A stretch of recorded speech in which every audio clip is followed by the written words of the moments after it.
आपको बता दें इस वक्त ये मीटिंग की ही तस्वीरें हैं, आपको दिखा रहे हैं। शरद पवार मीटिंग कर रहे हैं, सुप्रिया फूले उनके परिवार के सदस्य इस मीटिंग में मौजूद हैं। शरद पवार, जो हमें सूत्रों के हवाले से इंफॉर्मेशन मिल रही है, शरद पवार इस बात को लेकर नाखुश दिखाई दे रहे हैं कि अंतिम संस्कार तक, अस्थि विसर्जन तक सुनेत्रा पवार, पार्थ पवार, जय पवार यानी अजीत पवार के दोनों बेटे, ये सब सारा परिवार एकजुट दिखाई दे रहा था।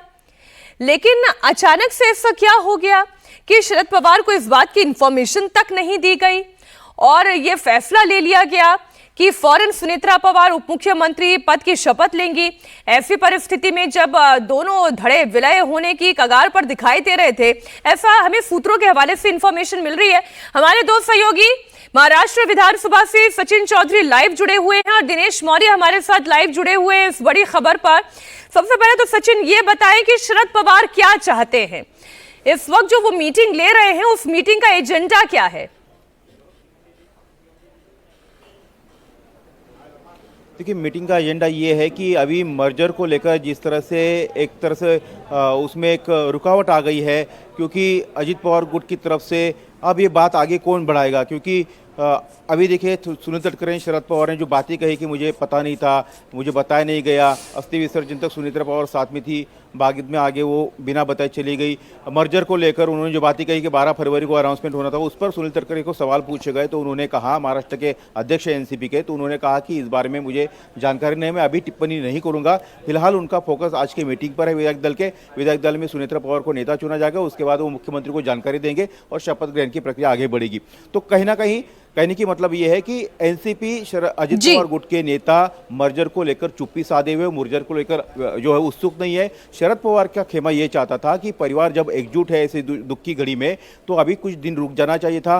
मर्जर जो है दोनों पार्टी का पहले करना था, उसके बाद जो है सुनील तटकरे से शायद इसी बाबत सवाल भी पूछा गया कि जो शरद पवार कह रहे हैं, लेकिन सुनील तटकरे ने कहा कि नहीं, अभी एक मीटिंग है, मैं पहले मुख्यमंत्री के सामने अपनी बात रखूंगा और उसके बाद ये जो कुछ भी हो रहा है ड्रामा, उस पर वो अपनी बात रखेंगे। लेकिन बड़ी खबर यह है, और एक तस्वीर मैं दर्शकों के सामने रखना चाहती हूं।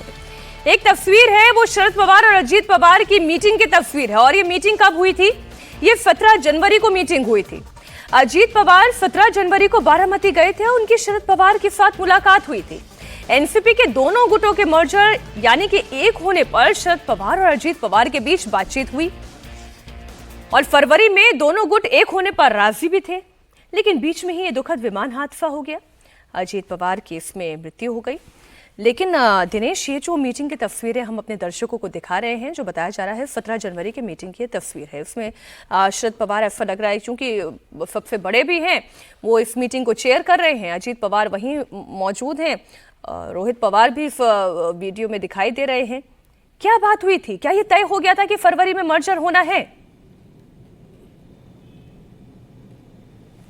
जी बिल्कुल तय, ये आखिरी मीटिंग थी। पिछले 4 महीने से इनके बीच लगातार मर्जर को लेकर बातचीत चल रही थी।